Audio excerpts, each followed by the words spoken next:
이 성경을 보면은 하나님께서 우리에게 주시는 그런 귀한 메시지가 있습니다. 그것은 하나님이 우리를 볼 때 우리를 명품으로 귀하게 걸작품으로 보신다는 겁니다. 성경을 볼 때 하나님이 우리를 귀하게 본다.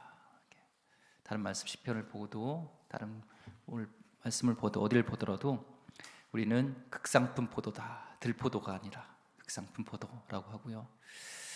이사야 43장 말씀에도 우리는 하나님의 것이라는 것을 말씀하고 있습니다. 요한복음에는 우리는 하나님의 귀한 자녀라고 얘기를 하고요. 또한 오늘 신명기 말씀에서는 우리는 하나님의 백성이라고 얘기를 합니다. 또 고린도 후서 5장 17절 말씀에 보면 우리는 이제는 새로운 피조물이라고 합니다. New creation, 하나님의 새로운 피조물. 그러니까 성경을 딱 봐도 우리가 얼마나 귀한가. 우리가 생각하는 것보다도 우리는 더 값지고 걸작품이고 소중한 존재라는 것을 말씀하고 있습니다. 그러면서 너희는 하나님의 거룩한 백성이다. 하나님의 자녀다. 내가 택한 나의 것이다. 내 자녀다. 새 창조물이다. 이렇게 얘기를 하면서 하나님의 명품으로서의 삶, 걸작품으로서의 삶, 하나님의 백성으로 자녀로서의 삶을 살아야 되는 것이 신명기에 녹아져 있습니다. 신명기에는 크게 두 가지의 그래서 큰 테마가 있죠. 첫 번째는 하나님 말씀, 너가 걸작품으로서 하나님 백성으로서 하나님 자녀로서의 정체성을 잃지 않고 까지 그런 하나님의 걸작품, 하나님의 명품으로 살아가기 위해서는 말씀을 들어야 된다는 거예요. 앉으나 서나 누우나 늘 말씀을 가까이 하고 너뿐만 아니라 너희 자녀들에게도 이 하나님의 메시지를 계속 말씀을 들려줘야 된다. 말씀을 가까이 된다. 말씀 순종해야 된다라는 이 말씀에 대한 부분들을 딱 얘기하고 있습니다. 두 번째 중요한 테마는 하나님의 걸작품으로서 하나님의 명품으로서 우리의 모습은 예배라는 거예요. 예배가 있을 때 거룩한 살아있는 예배를 드릴 때 우리는 하나님의 자녀로서 하나님의 백성으로서 하나님의 것으로서 하나님의 그런 명품으로서 살아갈 수 있다는 것을 얘기합니다. 그래서 신명기는 그게 말씀과 예배를 우리에게 말씀하고 있습니다. 오늘은 이제 이 예배에 대한 부분을 나누게 되겠는데요. 오늘 다 읽진 않았지만 신명기 12장, 13장은 특별히 이 예배에 대한 부분, 우리의 하나님의 백성으로서의 예배가 어떻게 드려야 되는지를 말씀하고 있습니다. 1절 말씀 한번 보겠습니다. 1절 오늘 말씀 보니까 내 조상이 하나님 여호와께서 내게 주셔서 차지하게 하신 땅에서 너희가 평생에 지켜 행할 규례와 법도는 이러하니라. 하나님께서 살아있는 예배를 드리는 방법, 하나님 백성으로서의 드려야 될 예배를 이제 말씀 보시는데 첫 번째 우리가 그런 살아있는 예배를 드리기 위해서는 2절과 3절에 보니까 우상들을 다 섬겼던 우상을 다 없애라는 거예요. 너희가 쫓아낼 민족들이 그들의 신들을 섬기는 곳은 높은 산이든지 작은 산이든지 푸른 나무 아래든지 막론하고 그 모든 곳을 너희가 마땅히 파멸하며 그 제단을 헐며 주상을 깨뜨리며 아세라상을 불사르고 그 조각한 신상들을 찍어 그 이름을 그곳에서 멸하라.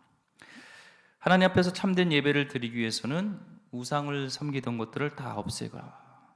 주상을 깨뜨리고 아세라상을 불사르고 신상은 찍어 없애라 얘기를 합니다. 4절에 너희는 하나님 여호와께는 너희가 그처럼 행하지 말고 그런 식으로 예배드리지 말라. 그렇게 우상 섬기던 하나님께 예배드리지 말라. 하나님 백성으로서 하나님의 귀한 자녀로서 우리가 드려야 될 마땅한 예배, 살아있는 예배를 얘기할 때 하나님은 우리의 신상을 다 버리라고 합니다. 예배의 시작, 살아있는 예배의 시작은 우상을 버리는 거예요. 나에게 있어서 우상을 무엇일까요? 나에게 우상은 뭘까요? 바로 하나님처럼 때로는 하나님보다 더 의지하는 것, 이게 우상입니다. 우리가 하나님께 나갈 때 내가 하나님보다 의지했던 것들을 내려놔야 되죠. 어떤 분은 나의 재물일 수도 있고 어떤 사람은 인맥일 수도 있고 어떤 사람은 각자의 하나님보다 내 더 의지하는 것들, 하나님은 그냥 나를 조금만 도와주시면 되고 나는 잘하고 있으니까, 내가 잡을 게 많이 있으니까 그것들을, 잡고 있는 것들을 다 내어버리고 온전히 하나님만 섬겨야 된다는 것, 살아있는 예배의 기본을 얘기하고 있습니다. 또한 이것들을 다 제하라는 것은 우리 삶 속에 악한 생각들, 우리의 죄된 습성들, 미움, 증오 가득 찬 것들을 하나님 앞에 나올 때 하나님이 기뻐하지 않는 이 성품들을 다 제거하고 나오라는 것, 이것이 하나님 백성으로서의 우리가 살아있는 예배를 드리기 위한 가장 중요한 첫 번째인 것입니다. 왜 나에게 살아있는 예배를 드리려면 내가 원하지 않는 것들을 하나님은 버리라 라고 할까요? 먼저 내가 원하지 않는 것, 그 우상, 너 안에 있는 그 우상, 나를 의지하지 않는 것들, 너가 의지하는 것들, 나 말고 그것들을 다 버리라고 합니다. 예배를 이렇게 오늘 신명기 말씀과 예배를 우리가 빗대서 누가복음 15장에 보면 탕자의 비유가 나옵니다. 그것이 우리는 탕자라고 생각하지만 사실 예배라는 것은 하나님께 가는 것이고 하나님, 우리 예배와 연관이 될 수가 있습니다. 그 탕자의 비유에 보면은 그는 허랑방탕하면서 모든 재산을 다 탕진했습니다. 아버지 재산을 가져갔던 것들, 자기가 가졌던 유산을 다 탕진해 버립니다. 돈으로 다 친구 사귀고 돈으로 했던 모든 것들이 다 이제 사라집니다. 먹을 것도 없고 이제 살아갈 길이 막막하게 되죠. 점점 죽음이라는 것이 인생에 다가오게 됩니다. 이렇게 죽을 것인가, 아니면 그래도 풍족한 아버지 집으로 돌아갈 것인가, 이제 결정을 해야 되는 순간이 나옵니다. 근데 아버지 집으로 돌아가려면 그는 그냥 갈 수가 없어요. 그는 분명히 풀어야 할 게 있는데 하나님과 아버지에게 죄를 졌다는 겁니다. 그가 떠날 것 자체가 아버지 빨리 죽으세요 하는 거예요. 왜냐하면 그 유산을 갖는 것은 죽어야지 받는 것인데 그걸 빨리 달라는 것은 아버지를 빨리 죽든 상관없다라는 거죠. 그리고 하나님께, 아버지에게 죄를 졌다는 것을 그는 고백하고 그 문제가 풀려져야지 그는 이제 하나님께 돌아갈 수 있는, 아버지께 돌아갈 수 있는 상황입니다. 그래도 그는 죽기는 싫었어요. 차라리 그래도 아버지에게 돌아가는 것, 품꾼의 하나라도 좋겠다 하고 아버지 집으로 돌아가기로 결정합니다. 그랬을 때 그는 어디에 머물고 있었냐면 돼지 우리에 있었어요. 돼지를 우리에서 더러운 것들을 치우며, 당시 유대인들이 가장 더럽다고 생각했던, 부정하다고 생각했던 그 돼지를 치우면서 그 쥐염 열매도, 돼지가 먹는 열매도 못 먹고 있는 그런 삶이었습니다. 그 아버지한테 돌아가려면 그는 우선적으로 해야 될 것이 그의 삶을 정리해야 돼요. 자기가 있었던 돼지 우리를 치우고 더러운 그 삶을 청산해야지만 이제 아버지께 갈 수 있는 것이죠. 마찬가지로 예배는 이 아버지께 돌아가는 겁니다. 아버지께 가는 겁니다. 살아있는 예배는 돼지 우리 집을 잠깐 비우고 아버지 집을 방문한 것이 아니라 이제는 과거의 돼지 집을 다 청산해 버리고 다시 가지 않겠다는 결심을 가지고 이젠 아버지 집에 가는 거예요. 아버지에게 온전히 돌아가는 거예요. 오늘 우리의 과거에 돼지 우리의 삶을 청산해 버리고 이제는 아버지를 방문하고 주일만 한 번 예배드리러 주님께, 하나님께, 아버지께 방문하는 것이 아니라 온전히 과거를 청산하고 아버지께 돌아가기를 소망합니다. 우리가 예배가 정기적으로 어떤 형식적으로 하나님을 찾아뵙는 예배가 아니라 내 마음이 온전히 아버지께 향하는 것, 돌아온 그런 예배가 되기를 소망합니다. 그런 살아있는 예배가 되기를 원합니다. 우리는 예배를 통해 완전히 하나님 아버지께 돌아오는 그런 회개를 하죠. 회개라고 하잖아요. 회개, 돌이키는 것, 에타노이아, 완전히 회개, 돌아가는 겁니다. 그런데 질문이 있어요. 퀘스천이 있어요. 현대 예배 시간이 이렇게 제한되어 있습니다. 그러다 보니까 아버지께 온전히 돌아갈 회개, 에타노이아 할 이 회개 시간이 없어요. 주일 예배를 예를 들면은 주일 이 시간이 우리 일요일 주일 스케줄 중에 한 부분이에요. 스케줄이 짜여 있습니다. 이 전에도 끝나고 나도 빨리 우리가 해야 될 일들이 탁탁탁탁 정해져 있어요. 교회 프로그램들이 있고 여러 가지들이 있습니다. 그래도 새벽 예배에 나오는 분들은 새벽 예배 후에는 기도밖에 없잖아요. 교회 프로그램이 다른 게. 그러다 보니까 기도하고 엎드리고 나가면서 하나님께 돌아갈 수 있는, 회개할 수 있는, 온전히 아버지께 갈 수 있는 그런 시간들이 있어요. 근데 주일 예배는 순서에 의해서 이렇게 움직이다 보니까 개인적인 기도할 시간이 없어요. 끝나면은 기도하지 않아요. 그냥 빨리 나가서 또 다른 거 하죠. 돌아가는 시간. 예배, 오늘 말씀 속에서 가장 중요한 살아있는 예배, 너의 우상들을 다 제거하고 하나님께 온전히 돌아오는, 탕자가 이제 과거에 자기의 돼지우리를 다 정리하고 아버지께 방문이 아니라 그의 삶을 아버지께 다 의탁하고 품고 끊어안고 나가야 되는데 그러지 못한다는 것이죠. 오늘 주일 예배 시간에도 과거를 내려놓고 아버지에게, 하나님께 온전히 돌아가는 시간, 기도의 시간이 있어야 되지 않겠습니까? 예. 우리나라도 이렇게 명절이 있죠. 추석과 또 설 명절이 있습니다. 그러면은 우리는 부모님 댁에 방문을 합니다.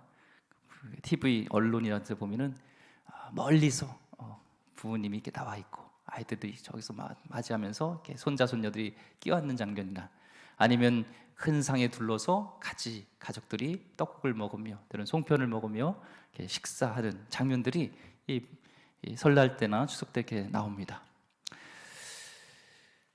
근데 요즘 보면요, 부모님 집보다 자식 집이 더 좋아요. 부모님 집은 불편해요. 그렇죠? 자식 집은 더 갖출 것들 다 있고 아파트도 있고 뭐 집이 편안합니다. 근데 부모님 집은 좀 불편한 것도 있어요. 그리고 거기까지 가기에 참 멀어요. 그래서 시간들이 많이 걸리죠. 불편함을 다 감내하고도 왜 명절이 되면 우리 부모님 집을 찾아가는가? 우리 집에 없는, 부모님 집에만 있는 게 있기 때문에 그런 불편함을, 어려움을 다 감내하고도 그 집을 방문한 것이죠. 뭘까요? 우리 부모님 집에는 편한 시설이 있나요? 뭐 돈이 많은가요? 거기에 맛있는 게, 물론 맛있는 것도 있죠. 근데 그것만이 아닐 겁니다. 진짜 부모님 집에 방문하는 이유는 부모님 품이죠. 거기만 있는 마음의 고향이 바로 부모님 품입니다. 세상에 다른 곳에는 없는, 나를 모습 그대로, 나 있는 모습 그대로 나를 품어줄 수 있는 그런 부모님 품이, 고향, 이 부모님 집에밖에 없는 겁니다. 그래서 부모님을 먼저 보내신 분들의 고백은요, 그래요. 마음의 고향이 사라졌다는 거예요. 우리에게 정말 중요한 것이 지역적인 고향도 있지만 마음의 고향은 지역이 아니잖아요. 부모님이 계신 곳이 마음의 고향인데 그 마음의 고향을 잃어버린 것이 너무나 슬프다는 것입니다. 부모님에 가면 언제든지 안길 수 있어요. 내가 형편이 좋던 나쁘던 내가 어떤 모습이 있든 우리 부모님은 그날 있는 모습대로 품어주고 안겨주고 언제든지 환영해 줍니다. 내가 어떤 모습으로 달려가더라도, 언제 달려가더라도 안아주는, 끝까지 사랑해 주시는 분이 우리 부모님이기 때문에 그러셨죠. 어떤 분이 부모님이 부자는 아니었지만 그래도 괜찮게 집을 살고 있었어요. 근데 자녀가 사업을 하다가 망했습니다. 그 집에 이제 거의 뭐 밖에 집도 없고 그냥 밖에 이렇게 돼 있는 상황에 괜찮은 집을 부모님이 파셔서 본인들은 안 좋은 집에 들어가시고 자식에게는 그래도 집을 머물 수 있게끔 집을 마련해 주는 것, 이게 부모님 마음이잖아요. 예배할 때 우리가 하나님께, 아버지께 온전히 안기셔야 합니다. 하나님께 맡기셔야 합니다. 우리를 끝까지 품어주시고 끝까지 참아주시고 끝까지 사랑해 줄 분은 우리 하나님이세요. 그래서 오늘 부모님 집을 그냥 우리 하나님 아버지께 방문하지 마시고 우리 부모님께 안기시기 바랍니다. 죄짓다 왔습니다. 하나님 힘들게 왔습니다. 안기세요. 이 예배는, 살아있는 예배는 온전히 하나님 품에 안기는 시간이 되기를 소망합니다. 그래서 우리가 신명기에서 주시는 살아있는 우리의 예배를 드리기 위해서는 첫 번째, 죄된 과거를 버리고, 탕자가 죄된 과거를 버리고 그대로 하나님 아버지를 끼얹는 거예요. 그게 살아있는 예배입니다. 죄된 과거를 버리는 것은 고백하는 겁니다. 그래서 레위기에 나올 때 보면은 하나님 앞에 우리 나올 때 그냥 함부로 나오면 안 돼요. 속죄 제사를 반드시 드리고 하나님께 나오는 것처럼 우리가 하나님께 나올 때 주님을 껴안는 것은 고백하는 겁니다. 우리 죄를 회개하고 고백하는 것. 어떤 피를 의지하여서 예수님의 보혈의 능력, 주님을 의지하면서 우리는 속죄제를 드리며 하나님께 나가는 것이죠. 오늘 또 예배에 대한, 살아있는 예배에 대한 중요한 말씀을 합니다. 5절에 오직 너희 하나님 여호와께서 자기의 이름을 두시려고 너희 모든 지파 중에서 택하신 곳인 그 계실 곳으로 찾아 나아가서, 택하신 곳이라는 거예요. 예배는 이방 사람처럼 아무 데서나 우상 만들고 섬기라는 게 아니라 하나님이 지정하신 곳, 택하신 곳에서 예배를 드리라는 것이었고, 그때는 성막 중심으로 예배를 드리게 되었죠. 우리가 다 읽을 수는 없지만 신명기 12장 후반에 보면 정말 인생이 힘들어서 오늘날로 피치 못할 어떤 상황이 있을 때 외에는 하나님이 정하신 곳에서 정하신 규례로 예배를 드리라고 하고 있습니다. 또한 살아있는 예배의 중요한 것, 6절 말씀 보니까 너희에게 번제와 너희의 제물과 너희의 11조와 너희 손의 거제와 너희의 서원제와 낙헌 예물과 너희 소와 양의 처음 난 것들을 너희는 그리로 가져다가 드리고 라고 있어요. 예배 드릴 때 예물을 드리라고 분명히 말씀하고 있습니다. 여기 보면은 낙헌제라는 게 free will offering이에요. 기쁨으로 자원해서 드리는 것이 낙헌제입니다. 드리고 싶어서 자원하는 마음으로 주님께 예물을 드리라는 거예요. 우리 교회에서 예물이란 단어가 나오면은 긴장합니다. 왜냐하면 성헌금 때문에 많은 성도들이 상처를 받은 분들도 있기 때문에 그렇죠. 우리 헌금, 예물 드리는 게 나오면 우리 성도님들이 좋아할까요? 싫어할까요? 솔직히 한국교회 목사님들이 솔직히 헌금을 너무 많이 착시했던 적도 있습니다. 헌금 많이 하면 복 받는다는 말씀으로 이게 말씀보다는 이데올로기화 되어서 그렇게 했던 적이 있습니다. 그래서 헌금 얘기하는 목회자를 싫어합니다. 헌금을 악용한 목회자는 회개해야 되겠죠.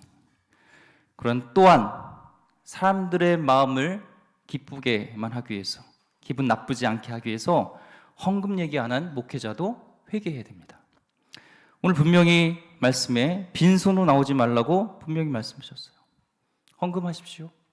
11조 드리십시오. 아멘 하셔야 합니다. 이 부분에서. 예. 하나님 빈손으로 나오지 말고 예물을 가지고 나올 때 하나님이 기뻐하세요. 예, 저는 여기까지만 얘기하겠습니다. 탕자가 아버지를 만나는 것은요, 마치 예배자가 지성소에 가는 겁니다. 그러니까 더 중요한 게 있어요. 더 중요한 게 뭐냐면 하나님께 나올 때 더 중요한 게 있어요. 예물 가지고 나오는 것도 중요하지만 탕자는 모든 것을 다 잃었습니다. 재산도 없고 아무것도 없어요. 그때 아버지께 돌아올 때 선물이라든지 예물을 가지고 나왔을 수 있을까요? 자기 지금 먹을 것도 없어서 지금 굶는 그런 상황에서 돼지가 먹는 열매를 먹어야 할 상황에서 아버지한테 드릴 선물이나 예물이 없었겠죠. 못 사갔을 거예요. 가져갈 수 있는 돈이 아무것도 없으니까. 자기 목숨 부지하기도 힘들었습니다. 근데 아버지를 만나는 자리에 놀라운 일이 일어나요. 그게 뭐냐면 아무것도 가진 것이 없습니다. 아무것도 없이 거지 모습으로 아버지께 나왔어요. 근데 아버지는요, 아무것도 없이 나왔는데 선물도 없는데 야, 넌 뭐 선물도 안 가져왔냐? 넌 돈도 안 가져왔냐? 이러지 않아요. 그를 기뻐해요. 성경에는 없겠지만 아마 우셨을 거예요. 그 기쁨으로 이기지 못하여서 성경의 말씀처럼, 스파냐 말씀처럼 그 기쁨을 이기지 못하여서 아마 눈물을 흘리셨을 거예요. 이게 예배의 기적입니다. 아무것도 없이 아버지에게 왔는데 아버지가 기뻐하시고, 죄인된 모습으로 왔는데 아버지가 기뻐하시고, 같이 있었던 형보다도 그 죄인된 모습, 아무것도 가지고 없고 몸뚱아리가 하나 가지고 죄인된 모습으로 나온 그 자녀로 인하여서 기쁨을 이기지 못하고 눈물을 흘리는 아버지의 마음이 거기 있습니다. 죄인이 주님께 나올 때 어떤 예물보다 귀한 예물이 되는 거예요. 우리가 있는 모습 그대로 죄인된 모습으로 나올 때 하나님께서는 그것을 기뻐하시는 예물로 우리를 받아주신다는 겁니다. 죄인을 예물로 받으시고 기뻐하신다는 사실이 우리에게는 소망이 되는 거예요. 아니, 세상 어디에서 죄인이 나오는 사람을 기뻐하는 사람이 어디 있겠어요? 손가락질하고 저 죄인, 그 신약에 나오잖아요. 창리나 세엘이라든지 당시에 그런 죄인이라고 생각했던 사람들과 같이 식사하는 것조차도 그들은 싫어했고 손가락질하고 그랬는데 우리 하나님은 하는 거예요. 기뻐하시고 감격하고 눈물을 흘릴 정도로 기뻐하시는 겁니다. 종으로 써달랐던 아들인데 우리는 예수님 때문에 종이 아니라 하나님의 그 예수님의 보혈로, 예수님의 은혜로 우리는 종이 아니라 이제는 양자의 영, 자녀가 된 줄 믿습니다. 예수님 때문에 우리는 세상의 명품이 된 줄 믿습니다. 예수님 때문에 우리는 하나님의 거룩한 백성이 된 줄 믿습니다. 나의 공로가 아니에요. 오늘 이 시간에 온 것은 나의 공로가 아니요 온전히 예수님께서 이루신 그 공로로 인해서 하나님의 명품, 하나님의 극상품 포도나무가 된 것이죠. 우리 옆분하고 인사했으면 좋겠습니다. 당신은 명품이십니다.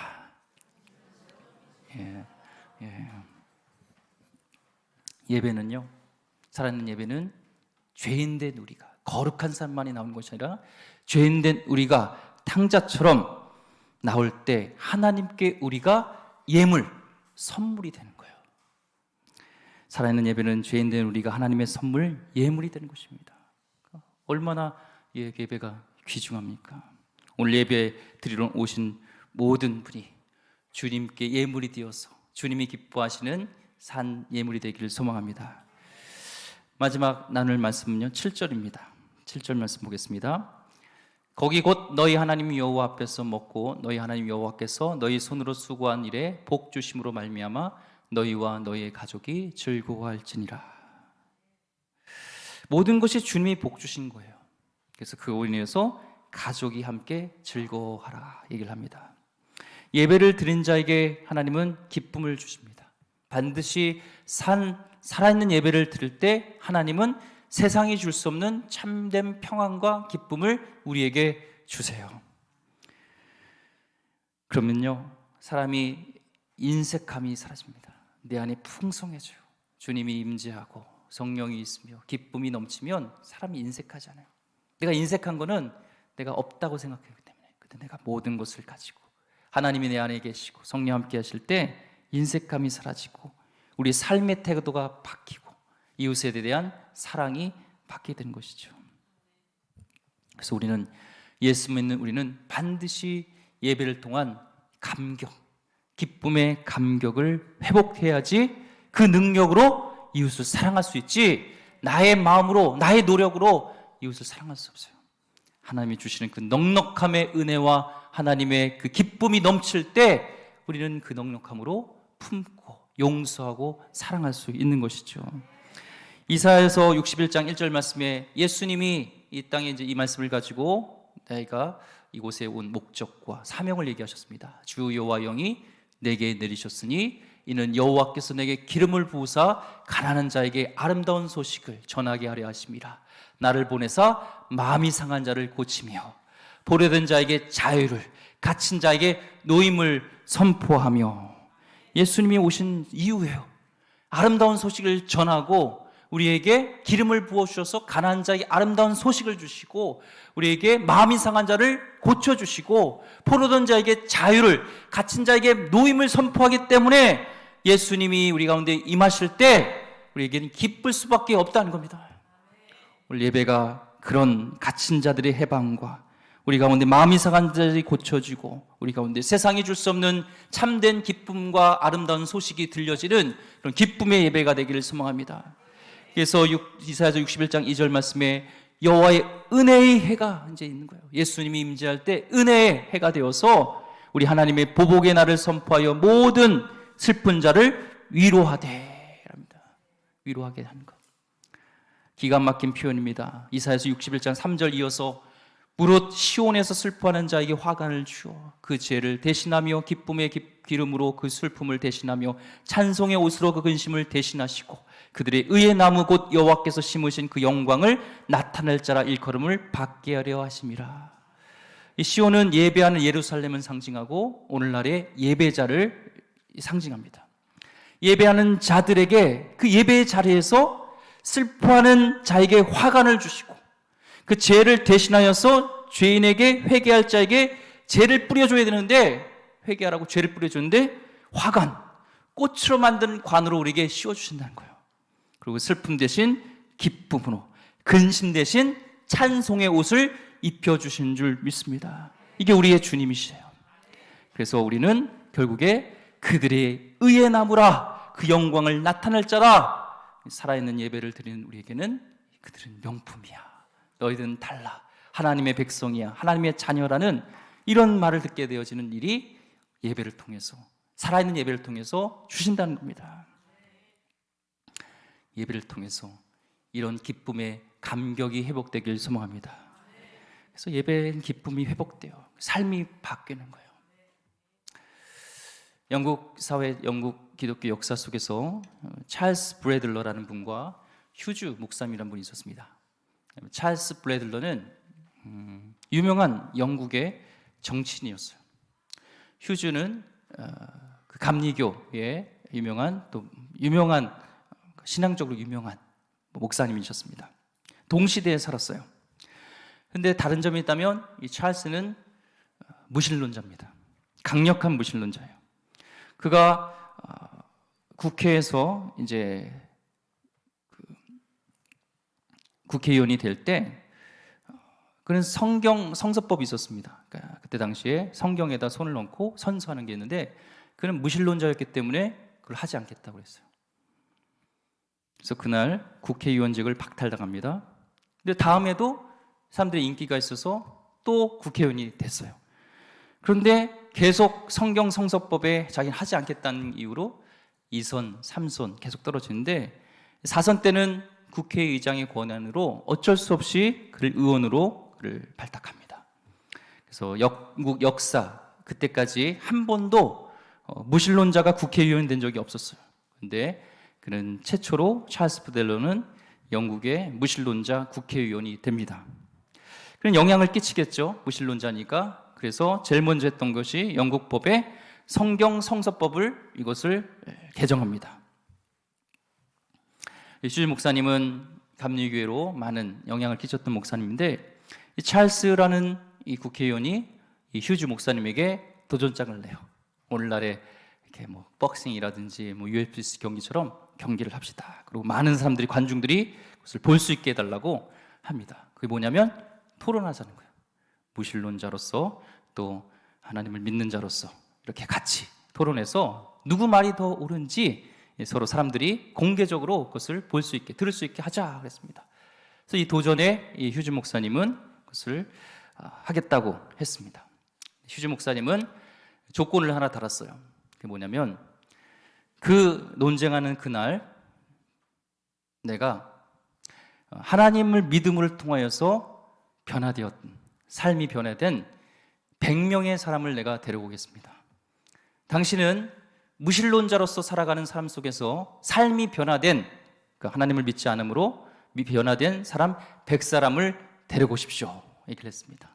그리고 그 시간에 서로 질문할 수 있는 시간들을 갖자 이렇게 얘기를 했습니다. 좋다고 서로 합의를 하고 이제 약속 시간 그날이 딱 되어졌는데 이 찰스 브래들러 사람이 나타나지 않았어요.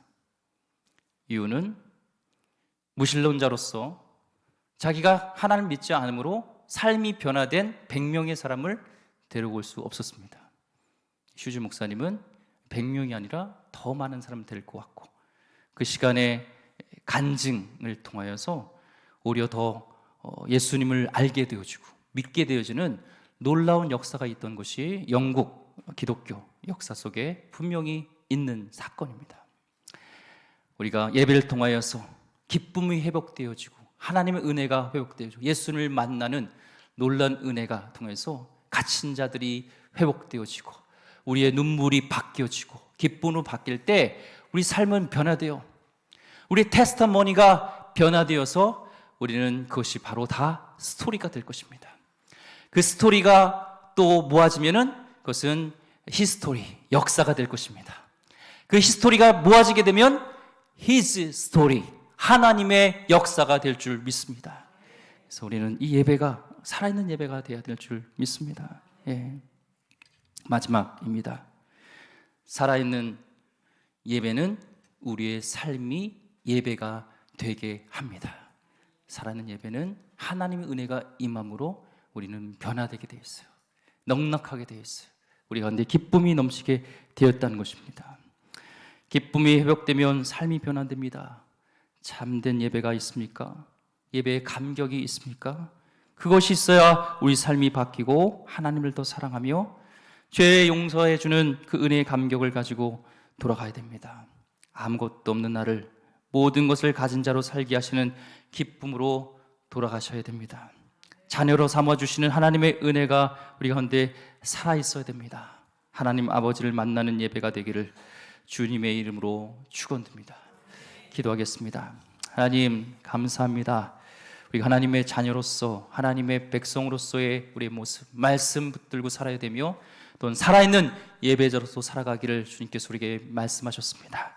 하나님 그동안에 우리의 예배와 성경이 말씀하고 있는 예배를 돌아보면서 우리 하나님 진정으로 하나님께 신령과 진정을 드리는 살아있는 예배를 드리게 하여 주시옵소서. 귀하신 예수 그리스도 이름으로 기도드립니다. 아멘.